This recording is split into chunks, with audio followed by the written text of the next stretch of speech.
ఏ రంగంలోనైనా సరే ఎవరైనా సరే ఎదగాలనుకున్నప్పుడు కష్టపడి ఎదగాలి. కష్టపడి ఎదిగితే కాలం కూడా మనకు సహకరిస్తుంది. కాలంతో పాటు సమాజం కూడా మనకు సహకరిస్తుంది. అరే వీడు కష్టపడతా ఉన్నాడు, నిజాయితీపరుడు, వీడికి మనం సపోర్ట్ చేద్దామని చెప్పి నయా పైసా తీసుకోకుండా సపోర్ట్ చేస్తారు. లేదు అవతల వాడిని అనగదొక్కాలంటే వాళ్ళని బలహీనపరచాలి, వాళ్ళను బలహీనపరిస్తేనే నా బలం పెరుగుతుందన్నప్పుడు డబ్బులు ఖర్చు పెట్టాల్సి వస్తుంది.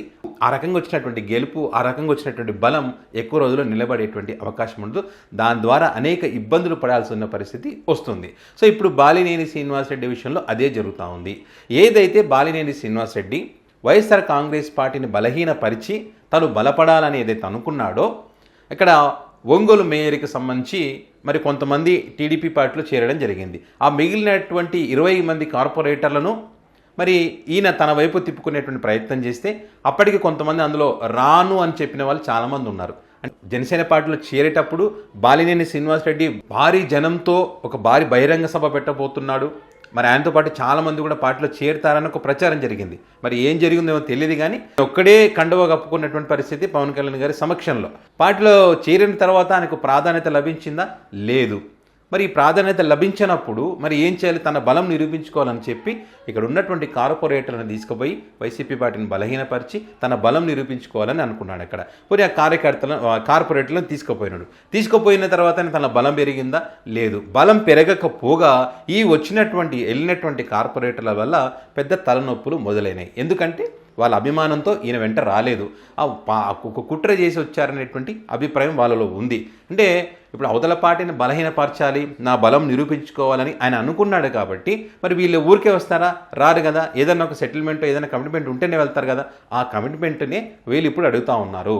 ఏదైతే ఒక్కొక్క కార్పొరేటర్కి 5 లక్షల రూపాయలు ఇవ్వాలని చెప్పి డిమాండ్ అయితే పెద్ద ఎత్తున పెరుగుతూ ఉంది. ఇక్కడ ఇప్పుడు ఉన్నటువంటి ఆ 20 మందికి 5 లక్షల చొప్పున ఇవ్వాలంటే కూడా ₹1,00,00,000 పైగా అవుతున్నటువంటి పరిస్థితి. మరి ముందే ఈయనేమో వైఎస్ఆర్ కాంగ్రెస్ పార్టీలో నేను ఉండి ఆస్తులను పోగొట్టుకున్నాను, నా దగ్గర డబ్బులు లేవు అని చెప్పి ఈయన అంటా ఉన్నాడు.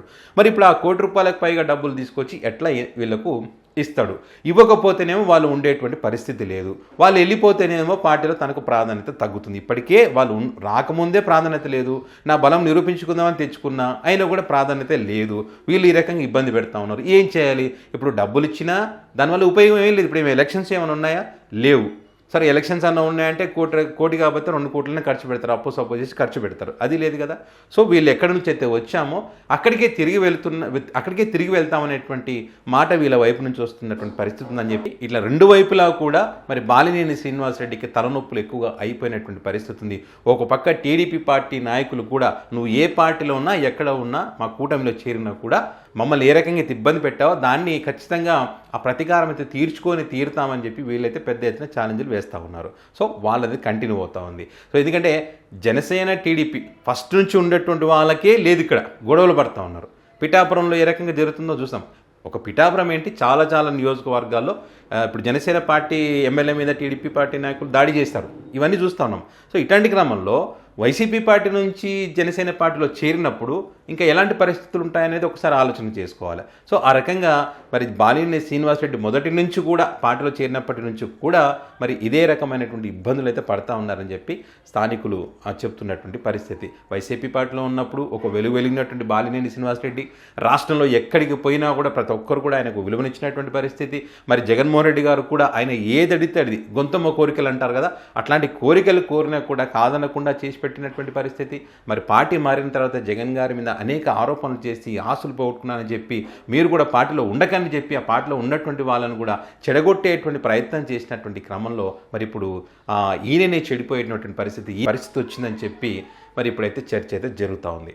సో ఈ చర్చ జరుగుతున్నటువంటి క్రమంలో మరి బాలినేని శ్రీనివాసరెడ్డి గారు తిరిగి వైసీపీలో కూడా వస్తున్నారనేటువంటి చర్చ కూడా పొలిటికల్ సర్కిల్లో జరిగింది. కానీ బాలినేని శ్రీనివాసరెడ్డి సన్నిహితులు కానీ మరి ఉండేటువంటి వాళ్ళ సోషల్ మీడియా వేదిక ఏదైతే అక్కడ ఉండి ఇవన్నీ ఒట్టి మాటలే, జనసేన పార్టీలోనే కొనసాగుతారని చెప్పి కూడా ఒక పక్క వాళ్ళు చెప్పేటువంటి ప్రయత్నం చేస్తూ ఉన్నారు. వాళ్ళు ఆ రకంగా ప్రచారం చేసినప్పటికీ ఆయన మనసులో మాత్రం వైసీపీలోకి వెళ్ళడమే మంచిదనేటువంటి అభిప్రాయంతో ఉన్నారని దాన్ని బయటికి పెట్టడం లేదు. ఎందుకంటే ఆ రకంగా చెప్తే మర్యాద పోతుందేమో అని చెప్పి అనుకుంటారనే ఉద్దేశంతో దాన్ని దాచిపెడతా ఉన్నారు. ఎందుకంటే వచ్చే ఎన్నికల్లో మరి ఇదే నియోజకవర్గం నుంచి జనసేన పార్టీ నుంచి టికెట్ వస్తుందో రాదో తెలియదు.